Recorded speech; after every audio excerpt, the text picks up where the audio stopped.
Back in 1901, the Luray Volunteer Fire Department got its first beginnings in the town of Luray, and coming up September 11th and 12th at the Page Valley Fairgrounds, the Luray Volunteer Fire Department will celebrate its 125th anniversary. The biggest draw will be the Cash Bash, where they will give away more than $90,000 in prizes. From 4 o'clock to 8 o'clock, they'll give away prizes every 5 minutes from $500 to $25,000. The big event, September 11th and 12th, at the Page Valley Fairgrounds. It's the 125th anniversary of the Luray Volunteer Fire Department, celebrating more than a century of service to the town of Luray. We'll have more when we come back after a word from our sponsor. Hawksbill Assisted Living in Luray is now accepting new admissions. Hawksbill Assisted Living, powered by Valley Care Management, offers quality care at affordable rates, professionally trained staff, and veterans aid and attendance. Come visit Hawksbill Assisted Living, located near the beautiful Hawksbill Greenway in Luray. Call for a tour today or learn more at valleycaremanagement.com. Hi, everybody, and welcome back to episode 128 of Page Valley Livin. As we said before, we're here today in the Luray Fire Hall, where they are celebrating 125-year history right here. A fire department that goes a long ways back, and they're going to have a special celebration coming up September 11th and 12th out at the Page Valley Fairgrounds. We're going to talk about all the details. There's going to be music, there's going to be food, a big cash bash. We're going to talk about that later, and all sorts of kids' activities, a 9/11 tribute, lots of things going on out at the fairgrounds on September 11th and 12th. But in this first segment, before we get to that and talk about the details, we want to talk here with the treasurer, Tim Lansberry, and President Steve Campbell, a little bit about what it takes to be a volunteer firefighter. Now, I know that you have a full-time job with the sheriff's office, and I just wonder, why is it that with something that takes so much time, and we're going to break that down in a moment for the folks at home, but why do you, on top of the public service you already do, why do you volunteer here with the fire department? I got into it in high school in 2002, and it's just something that carried on. I knew I wanted to get into the fire department and get into public safety, and it's just stuck for the last 20-some years. And it's just, once you get it in your blood, you got to continue to do it. It drives you to do it. I don't get to run a lot of fire calls anymore, but I do a lot of work behind the scenes on the business aspect of it, because you have to run this as a business. Right. So I do enjoy that part of it too. But you just get that drive, and you just want to do it. Well, I know you like to take pictures of fires, but with all the time it takes with training and fundraising and keeping the equipment running and the meetings and the business part of it, like Tim said, why do you put the time out to volunteer for this organization? Well, I got in 1978. I just told my age, but but I just followed in my dad's footsteps, and it just went from there. You couldn't quit. It was so interesting. You couldn't stop. It was so, you're just so proud to do it. Couldn't quit. I love that phrase. There's probably nothing better that you want to hear a fireman say, that you just couldn't quit. One thing that I want folks to realize in this first segment, and for the average person out there, my father was a volunteer fireman for about 50 years in Farmville, Virginia. I know a little bit of what it took for him to be involved and all. And let's start out with training, because it changes all the time. The equipment changes, things change. How much time would you say the average firefighter has to spend in training, say, in a year? So just in our department, we do every Tuesday night, other than the first Tuesday night of the month. That's our regular monthly meeting, business meeting. The other 3 Tuesdays of the month, or whatever it falls on, is spent doing training, and that training can include drill night or public service. We go out and do training with some of the younger guys with the nozzles and the hose lines and things with burning brush or burning an old house or a barn or something like that. You know, property owners called us and contacted us. They want to demolish something. The former Hawksbill Brewery, we own that building, and the upstairs of that, we have it set up to where guys can crawl through makeshift walls that have obstructions in them, so that way they can train on how to properly remove their air pack so that they can crawl under those obstructions and continue to go through those walls and feel their way around basically in total darkness. Trying to simulate the best we can the effects of a structure fire or a rescue. We train on pump operations, driver operations, and that takes place every Tuesday night. So those hours go into it, and then a lot of the guys we have here are professional firemen. So in addition to volunteering here, they have jobs at City of Harrisonburg, Rockingham County, Shenandoah County, different places. Right. And of course they train thousands of hours as well. If I was a brand new firefighter, if I said I want to sign up today, I couldn't just on my first day go fight a fire, could I? What would be required before I would be allowed to actually go out and fight fire? So you have to train on the pack. You have to get used to breathing through the air pack. It's totally different than just breathing normally. If you're claustrophobic, that can play an effect on it. And you also have to consider the weight that you're carrying around in the turnout gear and the air pack itself. It's an additional weight on the body, different stressor on the body. And then you put them through the paces of, even in a training scenario, being in total darkness with all of that weight, all of those stressors on. You have to really figure out how that person's going to react. Are they going to rip that mask off? Are they going to start digging and pulling, and are they going to freak out? Right. If you have somebody that freaks out, then you're not going to want to put them into a live fire. Otherwise, if they do well, they continue to train after several months, really after a year, the chief and the firefighting officers will say, okay, this guy's good to go. He can pack up when it comes time to fight a fire.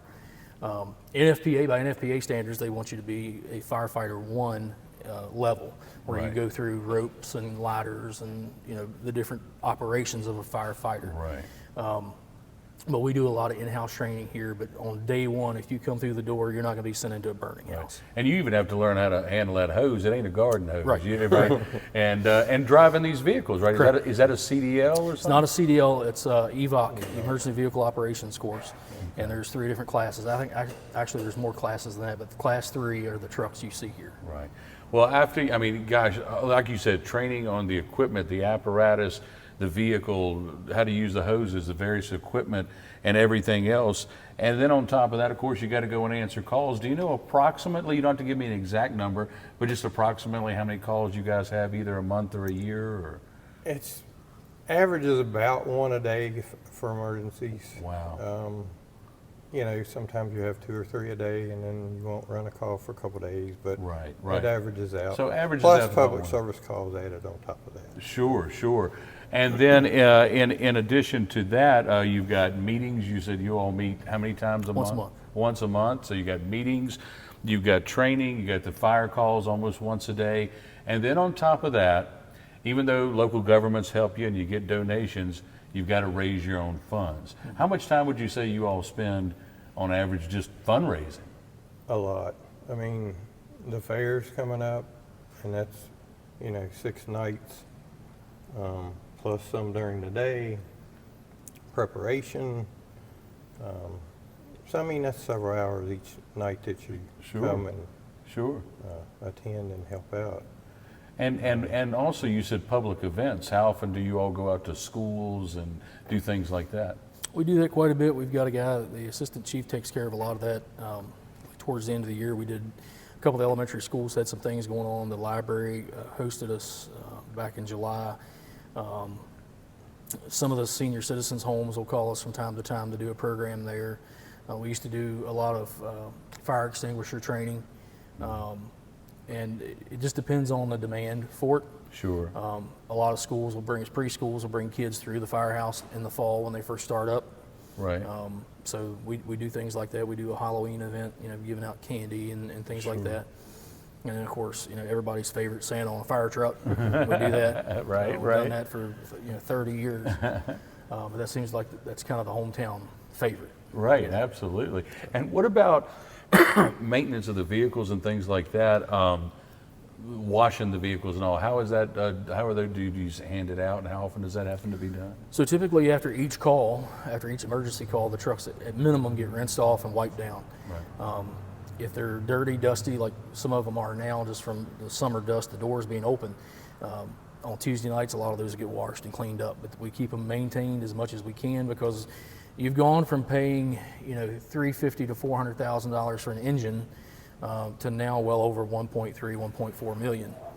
So we have to keep them maintained in order to not have to replace them as often. Wow. We do a lot of preventative maintenance. We have a lot of guys in house that help with that, so that we don't have a lot of high truck maintenance bills for preventative maintenance. We can do some of it, but anything that comes to the safety of the truck that would require major repairs beyond just general maintenance, we send out or have someone come in and fix that for us that's certified. Sure. The equipment that we can see here, the helmets, the jackets, boots, pants, all that, do the firemen have to pay for their own, or are they? The department buys that. We got this gear. We've tried to buy 5 sets every couple years to try to replace the aging sets I out. see. Anything- How much does a full set of gear for one firefighter cost, approximately? Approximately 5,000 just for the gear. We attempt to get grants all the time. Right. And we did one year. We were able to upgrade pretty much everybody Oh, with wow. a good grant. Wow. But there is a life expectancy of turnout gear, Sure. so it needs to be continuously replaced. Sure. And anything gets damaged, we can turn into insurance. Insurance will replace it if it's burnt in a fire, because it's happened. Sure. If you get a snag on something, a nail from a doorway or something catches it and puts a hole in it, then that piece of equipment is no longer in Right, service. it's compromised, so I tell you, all this equipment, all of this training, the fundraising, the calls, the meetings, this is a full-time job. it is. It is. It is. It can be. Yeah. And I tell you, it is amazing that you all have the amount that you have. What is your membership approximately at about right now?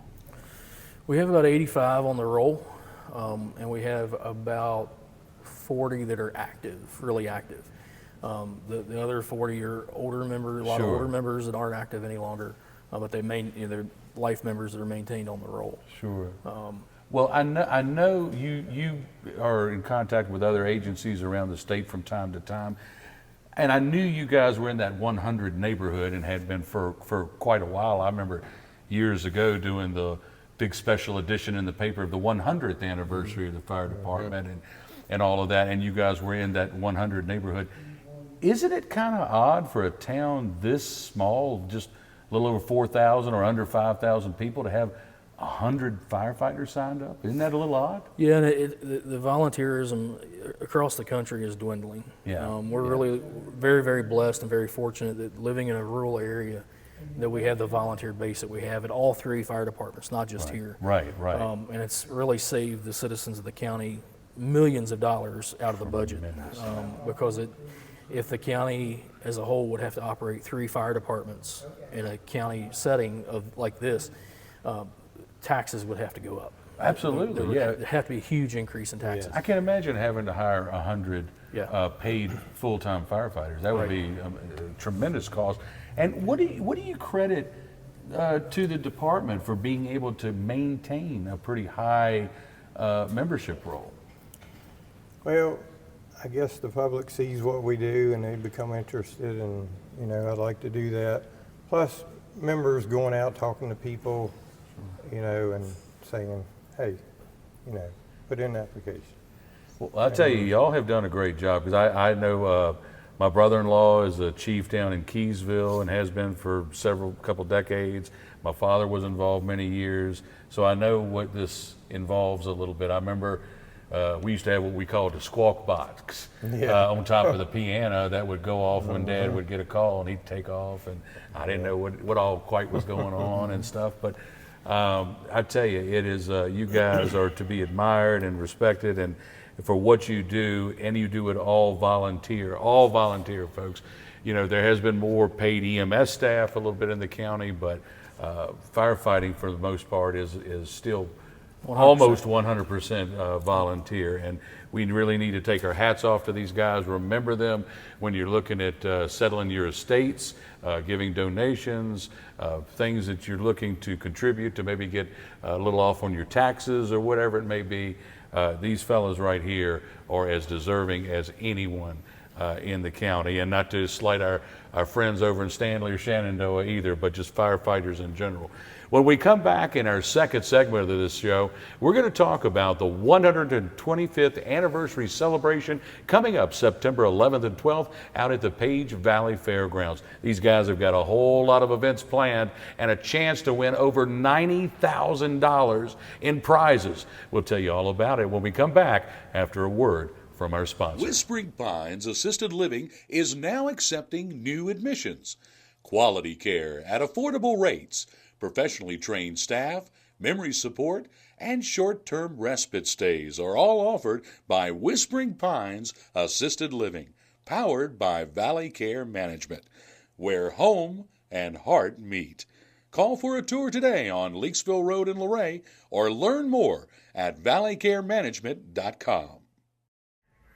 And welcome back, everyone. We're once again here at the Luray Fire Hall for episode 128 to talk about the Luray Volunteer Fire Department's 125th anniversary. We're here with Treasurer Tim Lansberry and President Steve Campbell. And I want to thank both of you gentlemen for taking the time this evening to talk with us. Our Appreciate that. Let's jump right into the Friday the 11th and Saturday the 12th in September at the fairgrounds. There's going to be a fire truck show. To start off with that, they're going to be not only Luray units, but from where else? So right now we know that there are some coming from Shenandoah County, Amosville. I haven't checked the mail today to see if anything has come in, but we've sent out over 160 invitations to agencies all up and down the valley. Wow. So we're hoping we get a really good response. It's kind of like a stationary fire truck parade. Yeah, you better be careful. You're going to fill up a fairground. Right. We can hope. Hopefully. We can hope. And there's going to be on Friday night, now there's free entry on Friday night, September the 11th at the fairgrounds. And there's going to be a 9/11 memorial tribute by Matt Caton. Tell me what that's going to go on there. So Matt Caton is a local pastor. He's also a DC firefighter, Marine, who served deployed tours across the seas, and combat wounded. And he was a member here for a while. And so we thought, with those connections, with September the 11th being on the 25th anniversary being on that date, it'd be nice to have him come in and speak as a fireman, as a Marine, as a pastor, and give us a little bit of a memorial service for 9/11 that night. Well, that's wonderful. So it is free admission at the fairgrounds on that Friday night. Excuse me. They're going to have kids' activities, music, as we said.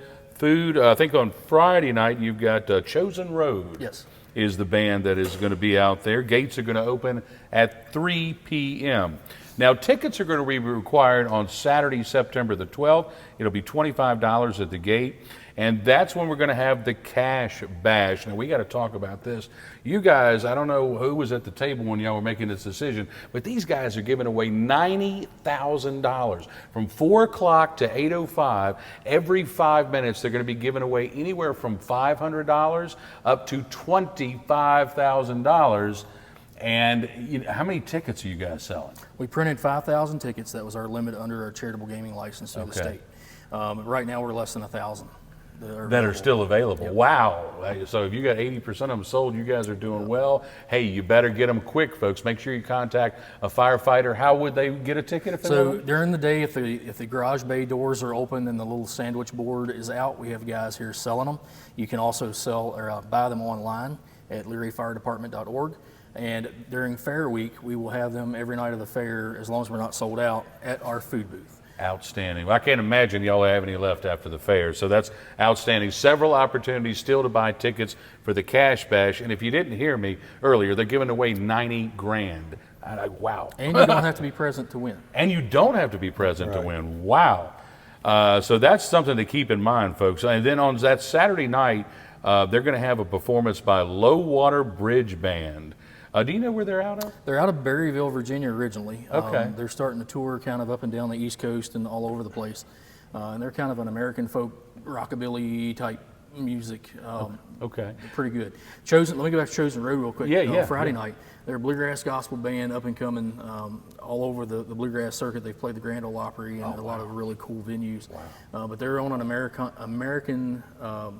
I can't remember the name of the actual tour, but their new CD is entitled part of that.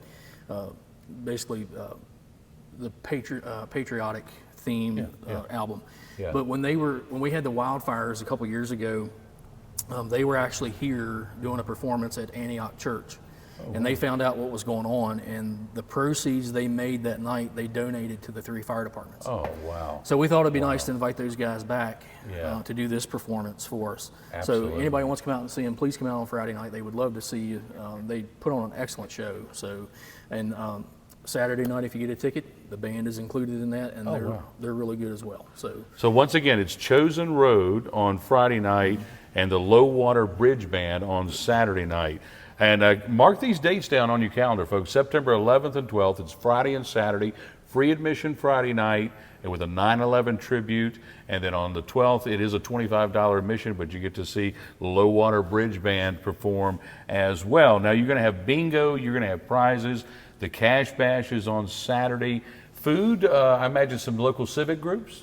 So the food will be done by Luray Fire Department on Friday night. The food booth will be open for purchase of food. The gate admission is free, but we will be selling food on Friday night. Sure. On Saturday night, the food is included with the Cash Bash ticket. Wow. So you'll be able to eat there with that ticket as well. No kidding. Well, that is a heck of a ticket. I tell you, man. Wow. Now, I do want to separate the Cash Bash $25 ticket is separate from the entrance ticket to come in Saturday night, right? No, that's all included. No, that's all included. $25 gets you in the gate. It gets you the prizes. It gets you the food. Everything is included. I feel like I've had, the crazy Carlisle guy where he's like, Crazy Larry's going to give away 90 grand. I'm telling you, that is a heck of a deal. I can't imagine. That's a whole lot better than going to Charlestown. Yeah. Or my chances are better, I think. Right. Anyway. Right. As we close this out, obviously, this is a fundraiser for you. It's a big one. This is a huge milestone. First thing I'll ask both of you, and I'm going to start with you, Steve, 125 years. Is there a certain sense of pride that comes with that when you guys put on the uniform? Oh, absolutely. To be volunteer for that long, and serving the public, which is what we enjoy doing, it's an amazing accomplishment. And I'm proud of our members that do this all the time. Absolutely. And Tim, it's not a lot of groups out there that can say, even churches that can say they've been organized and operating for that long. Yeah, and it takes a lot of grit, a lot of determination, a lot of good leadership over the years to get where we are now. There's a lot of the old guys will tell stories about back in the old days having to pass a hat around during the meeting to pay for the fuel bill for the month, or the electric bill, or something of that effect. And we can say we've gone from that to being well supported by the community to where that doesn't have to happen now. Right. Well, let's end up on this question here, and we encourage people to go to Luray Fire Department, and that's Luray Fire, and then DEPT.org. You can get more information about this. I think you can get, as you said, you can get tickets, the Cash Bash tickets, and all of those. Great opportunity to win some money, have a great time, support a great organization. And you've probably seen posters around. There's a lot of publicity going around, so make sure you get all the information you need. Make your plans now for September 11th and 12th. And now I want to end it up asking you this, and I'll start with Steve, and I'll go to Tim. After this is all said and done, obviously it's a fundraiser. So you want to make money to pay for training, to pay for equipment, to pay for help with trucks and everything like that. But what else do you hope that you get out of this weekend? Well, you just want to put a positive image out there. Just let people know we're human just like anybody else. And, we appreciate their support, and we need their support always. And we need continuous new members. The older ones just can't do it anymore physically. It's a young person's job. It really is, as far as the physical activity. I mean, I used to be first one in every time, But, you know, as you grow older, you just have to let the young ones, you know, do their thing. Tim, I'm going to change the question up a little bit on you because this is a question I've always asked a fireman. I remember one time even asking my pop about this because he was a fireman, as I said, for almost 50 years. When you're there fighting a fire and it's a bad one, maybe somebody's in the house, maybe they're not, whatever, but when you're taking that hose and you're going towards that heat, and every step you take closer, it's hotter, and there's danger, and things could fall on you, things could, whatever, the wind could change, anything. What keeps you going? What keeps you, how do you keep your composure and keep going? Because you realize you're providing a service to somebody else who's in need. You know, it takes a special person to do this job. And they have to have that grit, they have to have the determination, they have to have the bravery to be able to go into a burning building and potentially help somebody who is in need of help that has nobody else to help them. You know, when you have that situation, when you're called upon in that situation, you're the guy that has taken the oath and taken the understanding that I'm putting my life in danger for somebody else. And that adrenaline, that drive kicks in, and you don't even think at that point about what you're doing. You're thinking about how can I help the other person. And I've seen it time and time again with guys who don't even hesitate to run into a house or run in towards a burning car or a smashed vehicle and do what needs to be done without even thinking about themselves. They immediately put the other person first and do what needs to be done. Yeah. Well, I tell you, folks, these are the guys you need to support. Get your checkbooks out, make some donations even ahead of the celebration, but make certain that you put down September 11th and 12th in your calendar. I want to thank you, Steve, for talking with us today. Thank you, Tim, for being here. Folks, once again, September 11th and 12th at the Page Valley Fairgrounds, the 125th anniversary celebration for the Luray Volunteer Fire Department. Make sure you get out there. This cash bash is a great deal for $25. That's on Saturday night. On Friday night, it's free. No excuses then. So make sure you go out and support these guys. And we hope that you have enjoyed episode 128. If you have, hit that like button and subscribe to our YouTube channel at Page Valley News. We want to thank Eleanor Arrington for all of her work behind the camera and in the editing room this week. And as we end each and every episode of this show, we want to remind you to go out to the Page County Animal Shelter and help one of our furry friends find a forever home. For Tim Lansberry, Steve Campbell, I'm here, Randy Arrington at the Luray Fire Hall saying until next week, enjoy that Page Valley Livin'.